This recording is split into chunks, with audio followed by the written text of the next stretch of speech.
दोस्तों भारत बनाम वेस्टइंडीज पांचवें और अंतिम टी20 मुकाबले में आया जडेजा का तूफान। वेस्टइंडीज के खिलाफ पांचवें टी20 मुकाबले में आई जडेजा की अंधी आंधी नामुमकिन को मुमकिन कर पहले गेंदबाजी और फिर बल्लेबाजी में किया शानदार कमाल। चारों खाने जीत कर कैरिबियाई टीम को दिखा दी उनकी असली औकात। नमस्कार दोस्तों, स्वागत है आपके अपने खूबसूरत से क्रिकेट चैनल में, जहां हम आपको भारत और वेस्टइंडीज के बीच वेस्टइंडीज के ब्रायन लारा क्रिकेट स्टेडियम में खेले गए पांचवें और अंतिम निर्णायक टी20 मुकाबले की पूरी हाईलाइट दिखाने वाले। लेकिन दोस्तों वीडियो में आगे बढ़ने से पहले अगर आपको भी सर जडेजा का हरपन मौला वाला प्रदर्शन पसंद आया हो तो हमारे इस वीडियो को दिल से एक लाइक जरूर कर दीजिएगा। दरअसल दोस्तों आपको बता दें कि वर्ल्ड टेस्ट चैंपियनशिप के फाइनल मुकाबले में कंगारू द्वारा टीम इंडिया को मिली 209 रनों से करारी हार के बाद अब भारतीय टीम वेस्टइंडीज दौरे पर है, जहां दोनों ही देशों के बीच 5 टी20 मुकाबलों की श्रृंखला खेली जानी थी, जिसमें से 4 टी20 मुकाबले ऑलरेडी खेले जा चुके थे, जिसमें से 2 टी20 मुकाबलों में वेस्टइंडीज की टीम ने शानदार प्रदर्शन कर बाजी मार पाई थी। तो वही दोस्तों बाकी के 2 टी20 मुकाबलों में भारतीय टीम को जीत नसीब हो पाई थी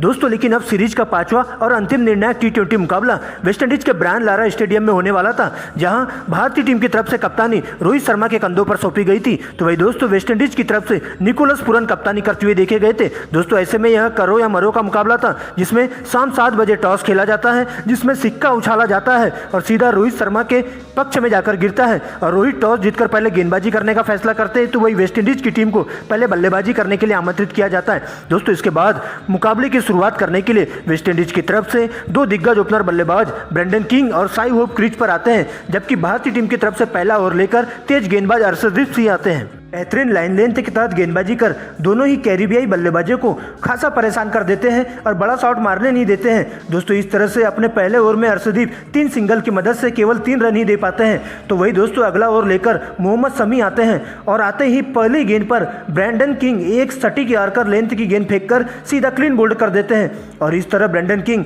1 रन के निजी स्कोर पर पवेलियन का रास्ता नाप लेते हैं दोस्तों। इसके बाद साई होप का साथ देने कप्तान निकोलस पूरन क्रीज पर आते हैं और संभल कर खेलते हुए दोनों ही बल्लेबाज पारी को धीरे धीरे आगे बढ़ाने का काम करते हैं, जिसमें दोनों ही बल्लेबाज खराब गेंदों को सीमा रेखा के बाहर पहुंचाते हुए अच्छी गेंद को छोड़ना पसंद करते हैं। और इस तरह पावर प्ले की समाप्ति के बाद वेस्टइंडीज के दोनों ही बल्लेबाज 1 विकेट के नुकसान पर टीम के लिए 48 रन जोड़ लेते हैं। लेकिन दोस्तों इसके बाद कप्तान रोहित शर्मा इस बढ़ती हुई पार्टनरशिप को तोड़ने के लिए 7वें ओवर में कुलदीप यादव के हाथों में गेंदबाजी थमा देते हैं और काफी कसी हुई गेंदबाजी के तहत पहली 3 गेंदों पर केवल 3 रन सिंगल देते हैं। लेकिन दोस्तों अचानक से पूरन 5वें गेयर में बल्लेबाजी करना शुरू कर देते हैं और अंतिम की 3 गेंदों पर लगातार 3 चौके कूटकर इस ओवर में 15 रन बटोर लेते हैं। तो वही दोस्तों दूसरी तरफ से साई होप भी अपने हाथ खोलते हुए यूसी चहल को अपना टारगेट बनाते हैं और चहल के इस ओवर में 2 छक्के और 3 चौकों की मदद से 24 रन कूट देते हैं। इस प्रकार दोनों ही बल्लेबाज दोनों ही स्पिनर गेंदबाजों को चौके छक्के लगाकर पूरी तरह से लाइन लेंथ बिगाड़ कर रख देते हैं और तेजी से रन बनाते हुए दोनों ही बल्लेबाज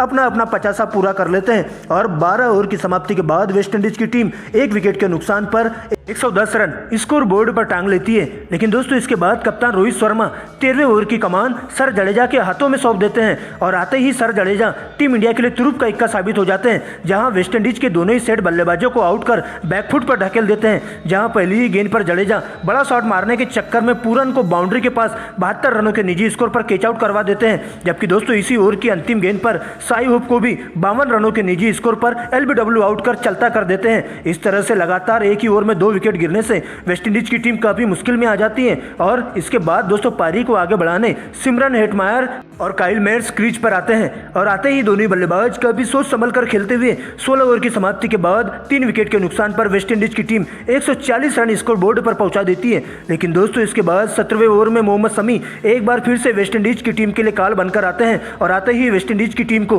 पूरी तरह से तहस नहस कर देते हैं और इस ओवर की पहली ही गेंद पर वेस्टइंडीज की सबसे बड़ी मछली का शिकार कर जाते हैं, जहां विस्फोटक बल्लेबाज काइल मेयर्स को 12 रनों के निजी स्कोर पर कैच आउट करवाकर वेस्टइंडीज को चौथा झटका दे देते हैं। लेकिन दोस्तों इसके बाद हेटमायर का साथ देने पवेल क्रीज पर आते हैं और अंतिम तक दोनों ही बल्लेबाज और कोई विकेट गंवाए बिना टीम के स्कोर को 20 ओवर की समाप्ति के बाद 4 विकेट के नुकसान पर 194 रनों तक पहुंचा देते हैं और इस प्रकार से टीम इंडिया को 195 रनों का विशाल लक्ष्य दे दिया जाता है, जहां हेटमायर 25 तो वही पवेल 10 रन बनाकर नाबाद लौट जाते हैं। जबकि दोस्तों भारतीय टीम की तरफ से रविंद्र जडेजा और मोहम्मद शमी वेस्टइंडीज के 4 बल्लेबाजों को आउट करने में सफल हो पाते हैं। दोस्तों इसके बाद 195 रनों के लक्ष्य का पीछा करने टीम इंडिया के 2 सबसे विस्फोटक खूंखार ओपनर बल्लेबाज रोहित शर्मा और विराट कोहली क्रीज पर आते हैं, और जबकि कैरिबियाई टीम की तरफ से पारी का पहला ओवर लेकर ओबे मकॉय आते हैं और आते ही टीम इंडिया की सबसे 2 बड़ी मछलियों का शिकार कर जाते हैं, जहां ओबे मकॉय टीम इंडिया के दोनों ही ओपनर बल्लेबाजों को सस्ते में आउट कर पवेलियन का रास्ता दिखा देते हैं। जहां सबसे पहले ओवर की पहली गेंद पर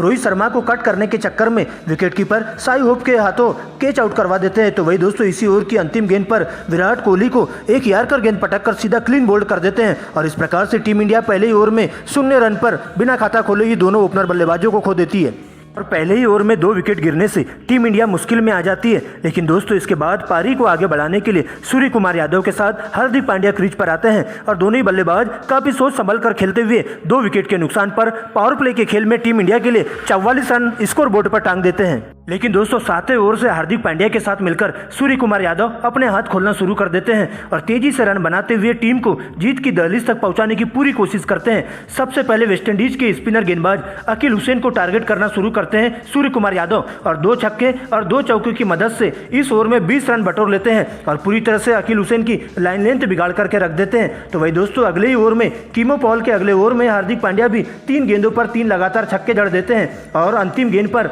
और एक बड़ा शॉट खेलने के चक्कर में जल्दबाजी कर बैठते हैं और 49 रनों के निजी स्कोर पर सीमा रेखा के पास हार्दिक पांड्या कैच आउट करवा दिए जाते हैं। लेकिन दोस्तों इसके बाद सूर्य कुमार यादव का साथ देने के लिए सर जडेजा आते हैं, और दोनों ही बल्लेबाज अगले 5 ओवर में ताबड़तोड़ अंदाज में बल्लेबाजी कर 55 रनों की पार्टनरशिप कर लेते हैं। यहां से टीम इंडिया का काम काफी आसान हो जाता है और उसे जीत के लिए अगली 30 गेंदों में 80 रनों की जरूरत होती है, जो कि सूर्य कुमार यादव और सर जडेजा के रहते काफी आसान दिखाई दे रहा था,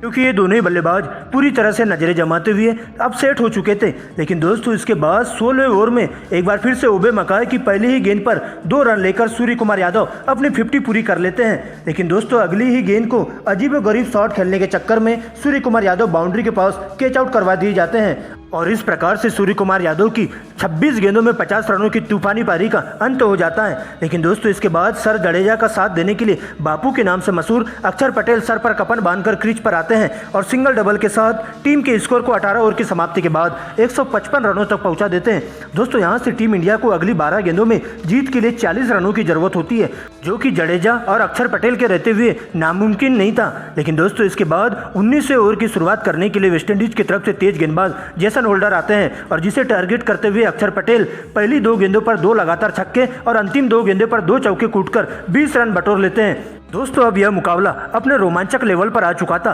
क्योंकि अंतिम की 6 गेंदों में टीम इंडिया को जीत के लिए 20 रनों की जरूरत होती है। ऐसे में दोस्तों टीम इंडिया इस मुकाबले को आसानी से जीत सकती थी, लेकिन कहते हैं ना क्रिकेट अनिश्चितताओं का खेल होता है। अंतिम गेंद तक किसी भी टीम की हार और जीत का निर्णय करना काफी मुश्किल हो जाता है। लेकिन दोस्तों इसी बीच पारी का 20वां ओवर लेकर के टीम के सबसे खतरनाक और खूंखार गेंदबाज ओडियन स्मिथ आते हैं और पहली ही गेंद पर सर जडेजा को बीट कर जाते हैं एक यॉर्कर गेंद पटक कर। लेकिन दोस्तों दूसरी गेंद पर सर जडेजा जैसे तैसे एक सिंगल लेकर अक्षर पटेल को स्ट्राइक देते हैं। लेकिन दोस्तों इसके बाद फिर तीसरी गेंद पर अक्षर पटेल मिड ऑन की दिशा में एक बड़ा शॉट खेलते हैं, लेकिन एक ही रन से संतुष्ट होना पड़ता है। दोस्तों इसके बाद सर जडेजा स्ट्राइक पर आते हैं और अब टीम इंडिया को जीत के लिए अगली 3 गेंदों में 18 रन की जरूरत होती है। इसके बाद सर जडेजा युवराज सिंह स्टाइल में 3 गेंदों में 3 लगातार छक्के मारकर मैच को खत्म कर देते हैं, और इस तरह से 5वें और अंतिम निर्णायक T20 मुकाबले को जीतकर टीम इंडिया सीरीज को 3-2 से अपने नाम कर लेती है।